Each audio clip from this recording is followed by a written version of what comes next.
Hello అందరికీ ఈరోజు నేను కొత్త రెసిపీ చూపిస్తున్నానండి. కొబ్బరి బిస్కెట్స్ నేను ఎలా అయితే చూపిస్తున్నానో అలాగే చేసేయండి. చాలా బాగుంటుంది, క్రిస్పీగా సాఫ్ట్గా. నేను ఫస్ట్ అయితే కనుక ఒక కప్పు తురుము తీసుకున్నది కొబ్బరి తీసుకున్నానండి. అదే కప్పుతో బెల్లం యాడ్ చేసుకోండి.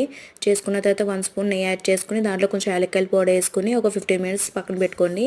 పెట్టుకున్న తర్వాత 3 కప్స్ అయితే మైదా పిండి యాడ్ చేశానండి.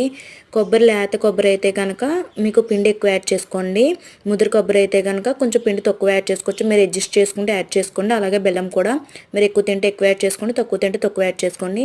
సేమ్ చపాతీ ముద్దలా కలుపుకొని చపాతీలాగే చేసుకోరండి, కాకపోతే కొంచెం మందంగా చేసుకోండి. చేసుకున్న తర్వాత క్యూబ్స్ కింద కట్ చేసుకోండి. మీరు ఎలా మీ ఇష్టం ఎలా కట్ చేసుకున్నా పర్వాలేదు. క్యూబ్స్ కింద కట్ చేసుకున్న తర్వాత ఆయిల్ వేసుకుని సిమ్లో పెట్టుకోండి. కొంచెం సిమ్లో పెట్టుకోవడం వల్ల ఏంటంటేనండి కొంచెం మంచిగా క్రిస్పీగా వస్తాయి సాఫ్ట్గా. మీరు హైలో పెట్టుకోవడం వల్ల బెల్లం వేసాం కాబట్టి గమ్మున మాడిపోతాయండి. నేను ఎలా అయితే చూపిస్తున్నానో అలా ప్రాసెస్ కరెక్ట్గా ఫాలో అయిపోండి. చాలా బాగుంటాయి టేస్ట్గా. అలాగే నా ఛానల్ సబ్స్క్రైబ్ చేసుకోండి.